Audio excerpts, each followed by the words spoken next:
ഇന്ന് 2010 ഡിസംബർ 18. ഇന്ന് ഞാൻ ആദ്യ കീമോതെറാപ്പിക്ക് വിധേയനായി.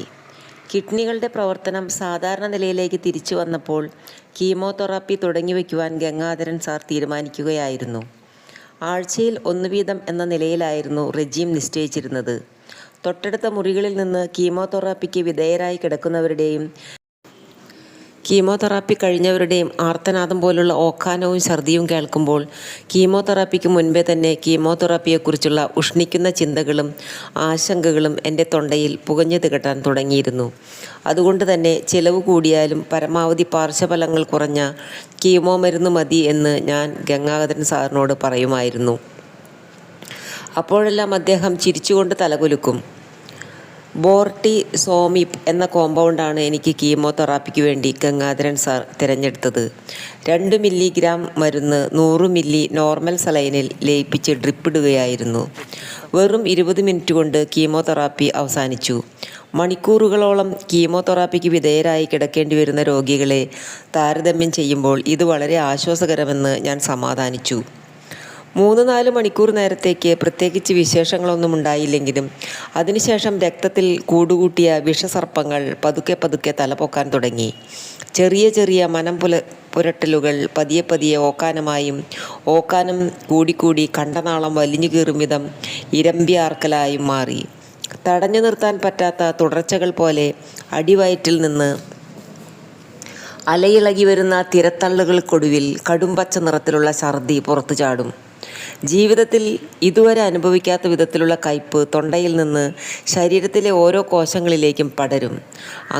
അങ്ങനെ ഛർദിച്ച് കൂടുതൽ അവശനായി എണീറ്റിരിക്കാൻ പോലും പറ്റാതെ ഞാൻ തളർന്നു കിടക്കും. ഈ ദുരവസ്ഥകളുടെയെല്ലാം ദുഃഖസാക്ഷി എന്ന പോലെ വല്യേട്ടൻ ഛർദി ഏറ്റുവാങ്ങുന്നതിനുള്ള പാത്രവും പിടിച്ച് അരികിൽ നിൽക്കുന്നുണ്ടാകും. ഈയിടെയായി സുമി സിസ്റ്റർ ഇങ്ങനെയാണ്. മുൻപൊന്നും ഇതുപോലെയുള്ള യാതൊരുവിധ ബുദ്ധിമുട്ടുകളോ പ്രയാസങ്ങളോ ഒന്നും തന്നെ ഉണ്ടായിരുന്നില്ല. ഇടയ്ക്ക് വെച്ച് എന്ത് സംഭവിച്ചോ ആവോ.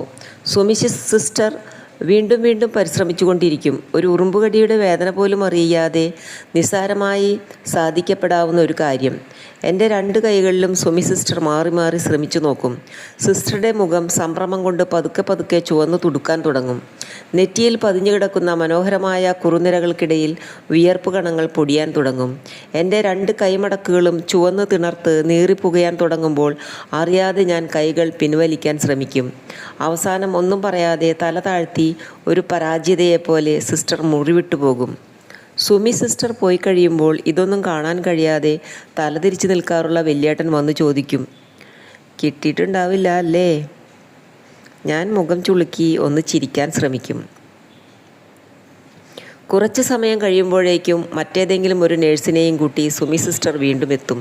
പിന്നെ വളരെ എളുപ്പത്തിൽ പുതിയ നേഴ്സ് സിറിഞ്ചിൽ ശേഖരിച്ച രക്തം കൊണ്ടുപോകുമ്പോൾ വല്ലാത്തൊരാശ്വാസം സുമി സിസ്റ്ററുടെ മുഖത്ത് ഞാൻ വായിച്ചെടുക്കും. ഒരു ആശുപത്രിവാസത്തിൻ്റെ ചിത്രങ്ങൾ അടുത്ത കാലത്തെ ഓർമ്മകളിലെങ്ങുമില്ല. വല്ലപ്പോഴും വരാറുണ്ടായിരുന്ന പനിയും തലവേദനയും ഒരു ഡോക്ടറെ സഹായമില്ലാതെ തന്നെ ഒഴിഞ്ഞു മാറി പോവുകയായിരുന്നു പതിവ്. ഇഞ്ചക്ഷൻ്റെ വേദന അറിയേണ്ട സാഹചര്യങ്ങൾ ഇതുവരെ ഉണ്ടായിട്ടുമില്ലായിരുന്നു.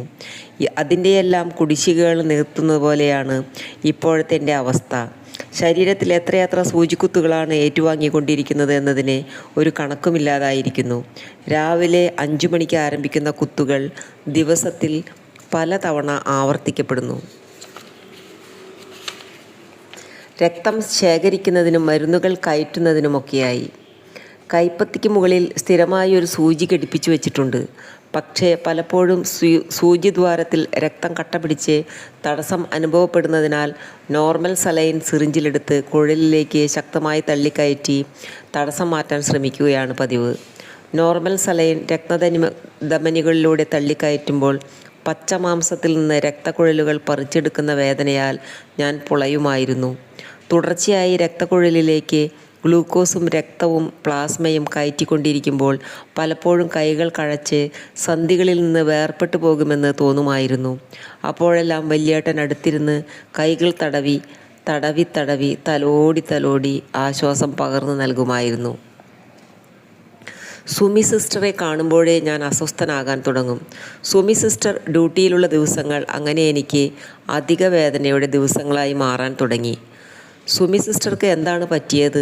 ഞാൻ ആലോചിക്കാറുണ്ട്.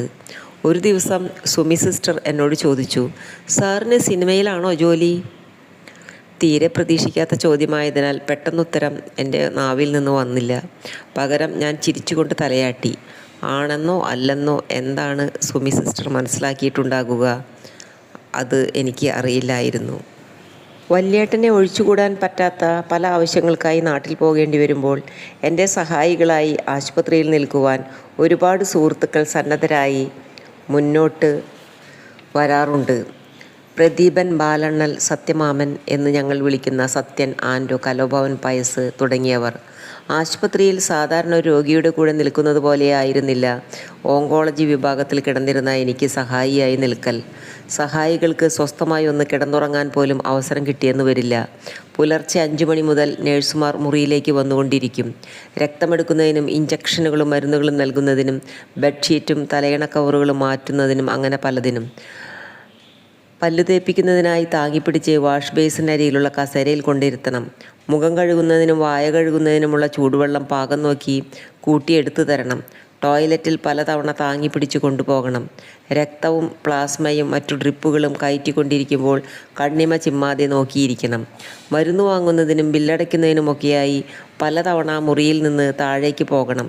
കിടന്ന് മുഷിഞ്ഞ് വിയർപ്പ് നാറുന്ന ശരീരം അവർ ടോയ്ലറ്റിൽ താങ്ങിക്കൊണ്ടുപോയി ചൂടുവെള്ളം മുക്കി തുടച്ച് വൃത്തിയാക്കി തരുമ്പോൾ ഞാൻ ആലോചിക്കും, എത്ര ജന്മങ്ങൾ ഉയിരെടുത്താലാണ് ഈ കടപ്പാടുകളെല്ലാം വീട്ടാനായി സാധിക്കുക. ഗലറ്റോളജി എന്ന പേരിൽ അറിയപ്പെടുന്ന ചിരിയും അതിൻ്റെ ശാരീരിക, മാനസിക, സാമൂഹിക ഫലങ്ങളും പഠനവിധേയമാക്കുന്ന ഒരു ശാസ്ത്രശാഖയെപ്പറ്റി ഈ അടുത്ത കാലത്ത് ഞാൻ വായിക്കുകയുണ്ടായി. അമേരിക്കയിലെ സ്റ്റാൻഫോർഡ് യൂണിവേഴ്സിറ്റിയിലെ മനഃശാസ്ത്രജ്ഞനായിരുന്ന ചിരിശാസ്ത്രത്തിൻ്റെ പിതാവായി കണക്കാക്കപ്പെടുന്ന ഡോക്ടർ വില്യം എഫ് ഫ്രൈ 1960കളിൽ നടത്തിയ പഠനത്തിൽ ചിരിയുടെ ഒരുപാട് അനുകൂല ഗുണഫലങ്ങൾ നിരത്തി പറയുന്നുണ്ട്. ശാരീരികവും മാനസികവും വികാരപരവുമായ സമ്മർദ്ദങ്ങൾ ശരീരത്തിലെ പ്രതിരോധ സംവിധാനത്തിൻ്റെ ശക്തി ക്ഷയിപ്പിക്കുകയും അങ്ങനെ ക്യാൻസർ ഉൾപ്പെടെയുള്ള അസുഖങ്ങൾ ശരീരത്തെ ആക്രമിച്ച് കീഴ്പ്പെടുത്തുകയും ചെയ്യുന്നുണ്ടത്രേ. ശാസ്ത്രീയമായ നിരീക്ഷണങ്ങളിൽ ചിരി പ്രധാനമായും ശരീരത്തിലെ സ്ട്രെസ് ഹോർമോണുകളായ കോർട്ടിസോളിൻ്റെയും അഡ്രിനാലിൻ്റെയും അളവ് കുറയ്ക്കുമെന്നും എൻഡോർഫിൻ എന്ന ചിരി ഹോർമോണിൻ്റെ അളവ് കൂട്ടുമെന്നും ആ ലേഖനത്തിൽ പറയുന്നു. ആരോഗ്യകരമായ ചിരി രോഗപ്രതിരോധ പ്രവർത്തനങ്ങളെ ശക്തിപ്പെടുത്തുമെന്ന് തെളിയിച്ചിട്ടുണ്ട്. ചിരി രക്തത്തിലെ ഇമ്മ്യൂണോഗ്ലോബുലിൻ്റെ അളവ് കൂട്ടുമെന്നും അത് നാച്ചുറൽ കില്ലർ സെല്ലിൻ്റെ ശേഷിയും അളവും കൂട്ടുമെന്നും അങ്ങനെ അവ രോഗാണുക്കൾക്കെതിരെയും അർബുദകോശങ്ങൾക്കെതിരെയും പ്രവർത്തിച്ച് ശരീരത്തിൻ്റെ സുഖപ്പെടുത്തൽ പ്രക്രിയ ത്വരിതഗതിയിലാക്കുകയും ചെയ്യുമത്രേ. ഉള്ളു തുറന്ന ചിരി അനുകൂല ചിന്തകളെ ഉദ്ദീപിക്കുകയും ന്യൂറോ പെപ്റ്റുകളുടെ ബഹിർഗമനത്തിന് ഇടയാക്കുകയും അവ സമ്മർദ്ദങ്ങൾക്കെതിരെ പ്രവർത്തിക്കുകയും ചെയ്യുന്നുവെന്ന സിദ്ധാന്തം പ്രാവർത്തികമാക്കിക്കൊണ്ട് ലോകത്താകമാനം ഇന്ന് ഒരുപാട് ചിരി തെറാപ്പി സെൻ്ററുകളും ചിരി ക്ലബ്ബുകളും രൂപം കൊണ്ടിട്ടുണ്ട്. എൻ്റെ സുഹൃത്തുക്കളിൽ ഒരാൾ ചാലക്കുടിക്കാരൻ ഡോക്ടർ ഷിബു പണ്ടാല അവിടുത്തെ ചിരി ക്ലബിൻ്റെ മുഖ്യ സംഘാടകരിൽ ഒരാളാണ്. ചികിത്സയുടെ കരൾ നീറുന്ന ഈ ദിവസങ്ങളിൽ എനിക്ക് വായിക്കാൻ താൽപ്പര്യം ഹാസ്യ സാഹിത്യം തന്നെയായിരുന്നു. ടോംസിൻ്റെ മിക്കവാറും ഇതുവരെ ഇറക്കിയ കാർട്ടൂൺ പതിപ്പുകളെല്ലാം ഇപ്പോൾ ഞാൻ സംഘടിപ്പിച്ച് വായിച്ചു കൊണ്ടിരിക്കുകയാണ്. ഈയിടെ പ്രചാരം നേടിയ ടിൻറ്റുമോൻ്റെ മിക്കവാറും എല്ലാ ലക്കങ്ങളും ഇതിനോടകം വായിച്ചു കഴിഞ്ഞു. വാർത്തകൾ കണ്ടു കഴിഞ്ഞാൽ പിന്നെ ചാനലിലെ ഹാസ്യ സിനിമകളും കോമഡി പരിപാടികളും മാത്രമേ ഞാൻ കാണാറുണ്ടായിരുന്നുള്ളൂ. ബൈബിൾ പുതിയ നിയമത്തിൽ പത്രോസിൻ്റെ ലേഖനം 1-ാം അധ്യായത്തിൽ 6-ാം വാക്യത്തിൽ പത്രോസ് പറയുന്നു, നിങ്ങൾ സന്തോഷവാന്മാരായിരിക്കുവിൻ, എപ്പോഴും സന്തോഷവാന്മാരായിരിക്കുവിൻ, എന്തുകൊണ്ടെന്നാൽ നിങ്ങൾക്ക് മുൻപിൽ അത്ഭുതകരമായ ആനന്ദമുണ്ട്.